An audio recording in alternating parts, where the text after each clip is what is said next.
My mission is simple, to make you money. I'm here to level the playing field for all investors.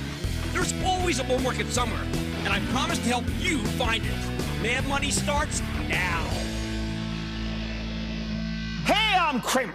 Welcome to Mad Money. Welcome to Cramerica. I'll be one of my friends.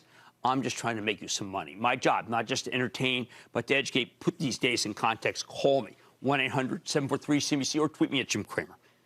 How can the stock market not crash when it looks like World War III out there? After a brutal and just ugly morning, the averages came roaring back. Dow finishing up 92 points, S&P jumping 1.5%, NASDAQ pole vaulting 3.34%. It was a stunning reversal from a market that was down gigantically at the opening. It caused many to question how it was possible, with Ukraine in flames from just horrendous Russian aggression, that anyone would want to buy, not sell stocks. Sadly, it's easy in retrospect to see why, because we've had ages to figure out that Russia would invade Ukraine. Our government has been warning us about this, on a daily basis for many weeks. It's one of the reasons why we sold off so hard in the last few weeks. There's no surprise here, except we still can't be sure how the war's going. Maybe the market rallied because Wall Street's betting on a quick capitulation by the Ukrainian government. It's hard to imagine how they can win without more support from the West. I don't think they're going to get it. The buyers don't seem to be putting too much weight on President Biden's sanctions either. Sure, back in 1997, when Russia had a currency crisis and a serious debt problem, you could knock that country over with a feather.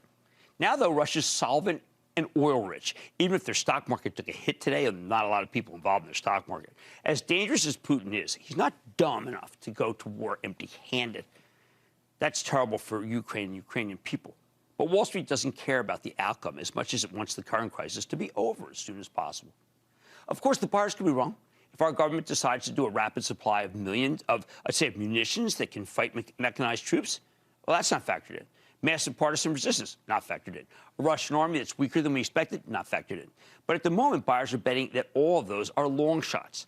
The next level of seeming danger that we seem to just, whistle past, how about that?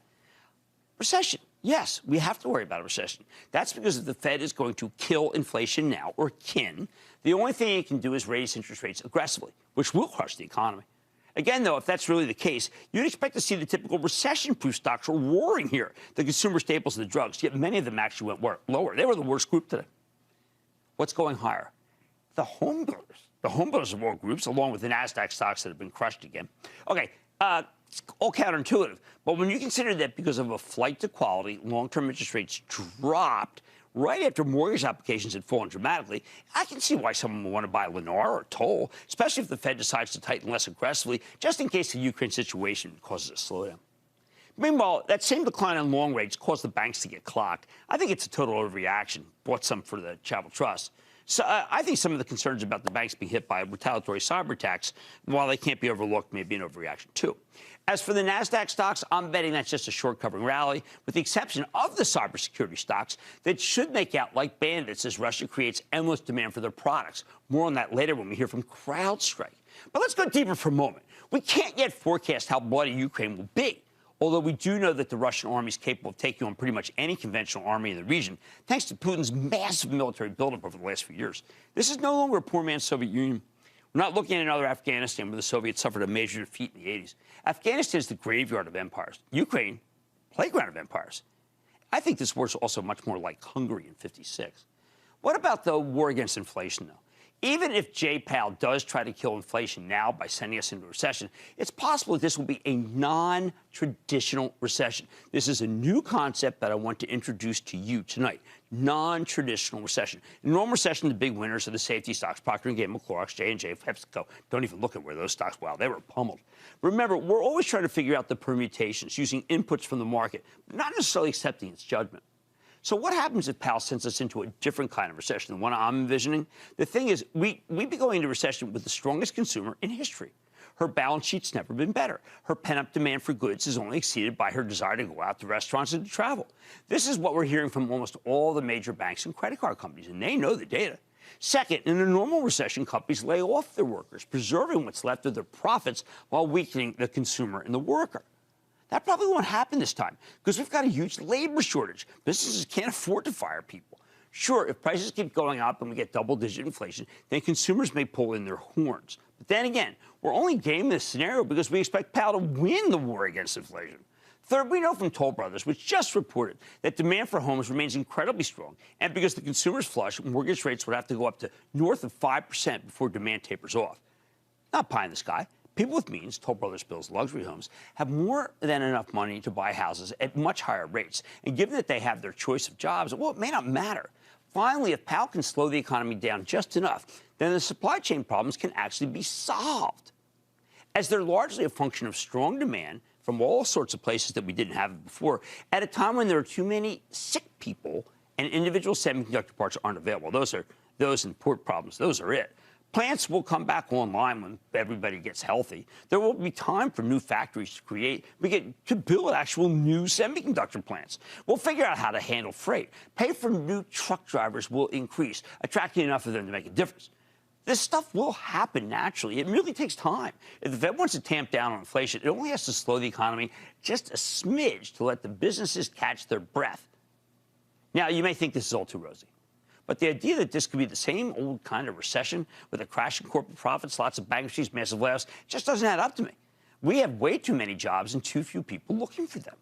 That's the opposite of a typical recession where unemployment spikes and there's not enough work to go around. Maybe we'll have the world's first unemployment recession. I think these themes need to be plumbed now that the Russian invasion has begun and inflation continues to roar, as represented by rising oil prices. I don't believe that this war will cause the kind of economic slowdown that Jay Powell wants to see, the kind of cause that could stop inflation and protect your purchasing powers. Look, I can game it out a total another way. I could play it like most commentators I have heard all day and yesterday. Just sell everything. It's the end of the world. Go hide your head in your cubby, as little Jimmy not-so-chill Cramer was told to do in October of '62 during the Cuban Missile Crisis. Somehow the cubby was supposed to protect my head from a nuclear missile. Now, that's craftsmanship. I guess my Levi's khakis were to protect my rear half from radiation. But the bottom line, if Jimmy's not playing it that way, I'll leave that to everyone else. Now that the big bad event has finally arrived, I want to be more opportunistic. Let's speak to Mark in South Carolina. Mark. Big old South Carolina booyah to you, Jim. Best kind. What's up? So I picked up some 3M at what I thought was a good price, and the next day they announced they lost their first earplug case. That's a big liability. Morgan Stanley says $14 billion, maybe. Yeah. So what do you think? I'm worried. They got that PFAS bad water situation. I'm very worried about it. I happen to have tinnitus, which is the disease that's causing all the problems for the soldiers. And I think it's a painful and obviously very difficult to get rid of disease. And I think it's going to cause 3M continual problems. Let's go to Rich in California, please. Rich. Hey, Jim. How are you? I am good. I'm watching things like Etsy trade up after the close, and I'm happy. What's going on? I know you're a big fan of Estee Lauder and their CEO. Yes. And I'm wondering what you think about them now as they dropped under 300 and with the issues in Russia and the Ukraine. All right, this is just a fantastic question. Now, I go over Estee Lauder just this morning with my partner, Jeff Marks, who you can watch in our 10:20 morning meeting call. And I was saying, you know what, down here, maybe we should be pulling the trigger, Estee Lauder. We sold at 360, it's all the way back to 290. Fabrizio Fred had reported a great quarter. I say buy it. Let's go to Chuck in my home state of Pennsylvania. Chuck! Hey, Jim, first-time caller, long-time listener. Excellent. Jim, you've been an advocate of staying away from higher PE stocks in 2022. You betcha. I want to get your opinion on a stock that I think is a quality technology stock that has high growth, but does trade at a 35 PE. It's down 38% from the 52-week high, and it's rallied today by 8%. I have a position in this. I took a position in this when the stock was down about 20% from its high. Okay. So I'm underwater. I'd like to know, is this a good time to buy, add average cost in this stock, Adobe? You know, Adobe and ServiceNow are two very controversial stocks because people fear that they're not going to deliver going forward. ServiceNow, I am very capable of thinking that they will. I feel confident. I'm not as confident with Adobe because people didn't like the last quarter. But, man, this stock has been crushed. So I'm not against buying some now, just betting that, you know what, it's such a good long-term investment. You're not going to fret the short term. But you phrased all of our callers very considered in a time when people are being way too nervous. The Russian invasion, yes, it's begun. Inflation will continue to roar. I don't think the war will cause the type of economic slowdown that would put a stop to inflation and make that worry go away. But I do think it's time to be opportunistic. On Mad Money tonight, Revolve Group reported last night at the Bell. I'm digging into the numbers on an incredibly hot online fashion retailer to see what the future could hold. Then cybersecurity is in focus as the Russian invasion on Ukraine unfolds. And I'm learning more about the cyber implications of the conflict with the head of CrowdStrike. And, hey, here's a growth stock for you, American Electric Power. It hopes to have a powerful 2022 after raising its full-year guidance this very morning. I'm breaking down the latest in the utility space with the CEO, so stay with Cramer.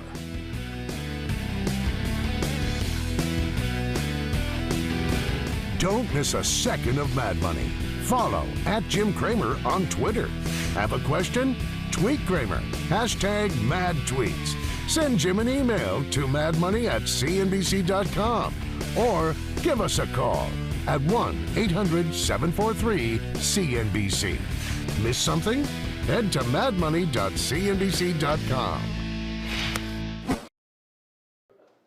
Shepard Smith here. Thanks for watching CNBC on YouTube.